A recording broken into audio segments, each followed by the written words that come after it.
नमस्कार मित्रों, आज के परिवेश में कभी कभी यह महसूस होता है कि हम पुराने टाइम में जब बैकवर्ड थे, अनपढ़ थे, अशिक्षित थे, तभी अच्छे थे। आज जितना ज़्यादा साइंस तरक्की करती जा रही है, हम उतना ही परेशान और दुखी होते जा रहे हैं।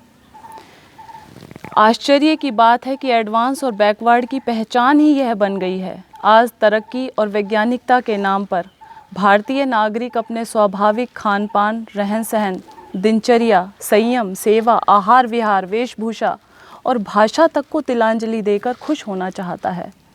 वह गुलामी की प्रवृत्ति का शिकार होकर विदेशी संस्कृति को जल्दी से जल्दी अपनाने में अपना गौरव समझ रहा है। मैकाले की शिक्षा द्वारा अंग्रेजियत हमारे खून में समा गई है, जिसका परिणाम शारीरिक, चारित्रिक व सामाजिक पतन के रूप में स्पष्ट दिखाई दे रहा है। सर्वेक्षण करके देखें तो अनुभव से पाया गया कि सरकारी व निजी विद्यालयों में विद्यार्थियों का 90% धन और समय केवल अंग्रेजी की पढ़ाई में खर्च होता है, किंतु परीक्षा परिणाम देखने पर पता लगता है कि 90% विद्यार्थी अंग्रेजी में ही फेल होते हैं, जिसके कारण युवक आगे पढ़ने में असमर्थ हो जाते हैं।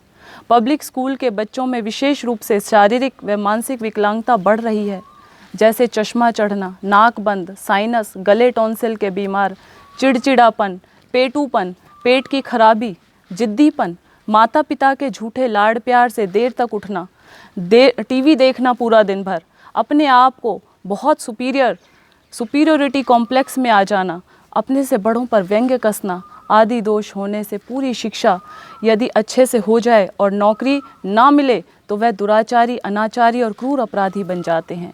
जबकि आज तक कोई युवक जो गुरुकुल और संस्कृत पाठशालाओं में पढ़ा हुआ है अपराधी नहीं बना। ऐसे तरक्की वाले मॉडल जो आज एडवांस और फॉरवर्ड के नाम से बोला जाता है, माफ़ कीजिएगा, मैंने ये डेफिनेशन दी है एडवांस और फॉरवर्ड की जो आज के टाइम में सत्य है। बैठकर पेशाब करने वाला बैकवर्ड और खड़े खड़े दीवार पर पेशाब करने वाला एडवांस। बैठकर नीचे धरती पर पालती मार करके भोजन करने वाला बैकवर्ड। जूतों सहित खड़े खड़े चरने वाला एडवांस। नीचे से अपान वायु पाद निकालने वाला बैकवर्ड और ऊपर से बुरी भयानक डकार मारने वाला एडवांस। तखत पर बिना तकिया बिछौने के भी गाढ़ी नींद सोने वाला बैकवर्ड।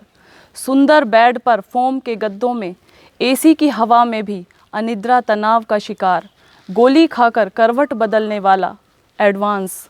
और सादा भोजन, देशी वेशभूषा, सदा स्वस्थ, हट्टा कट्ठा, स्वस्थ शरीर वाला, सहज भाषा में खरी खरी बात करने वाला बैकवर्ड।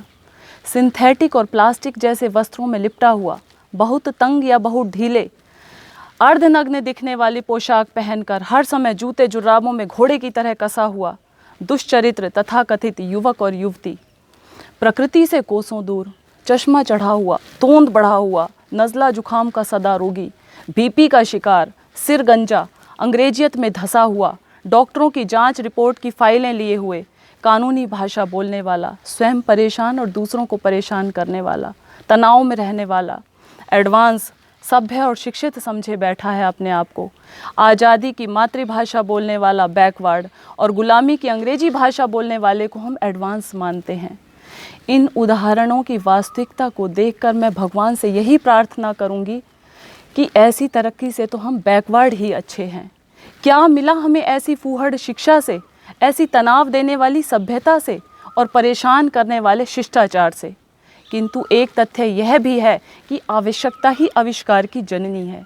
जब मनुष्य की संख्या अधिक होने पर ज़्यादा सुविधा का इच्छुक बनकर अपनी इच्छाओं का दास हो अनुचित मार्ग से संग्रह का रास्ता अपनाया, अति संग्रह के परिणाम स्वरूप सामाजिक संतुलन और अभाव बढ़ गया। फिर एक दूसरे की आपस में प्रतिस्पर्धा और ईर्ष्या द्वेष बढ़ गए। बस यह चक्र आज का व्यक्ति पूरे समाज, राष्ट्र और अंतर्राष्ट्रीय स्तर पर फैल गया, जो विकराल रूप धारण कर रहा है। एक व्यक्ति दूसरे का शोषक बन रहा है, आदमी को आदमी खा रहा है।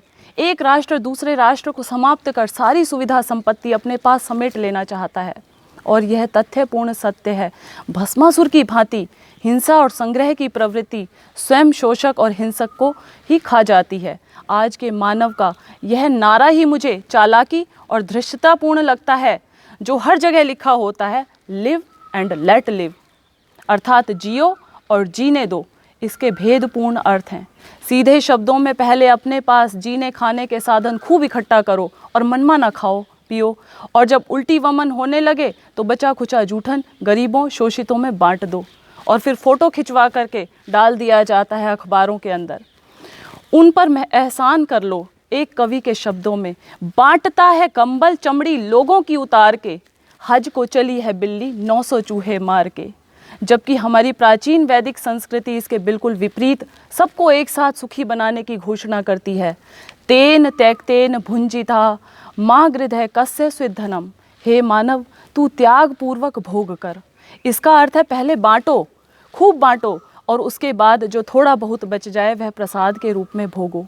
कितना विशाल आदर्श और जीवन का, जिसमें अभाव, तनाव और असंतुलन की गुंजाइश ही नहीं रही। इस प्रकार अपने जीवन को सदा शांत, सुखी और प्रसन्न रखते हुए शतायु 100 वर्ष जीने की शिक्षा दी जाती है। नमस्कार।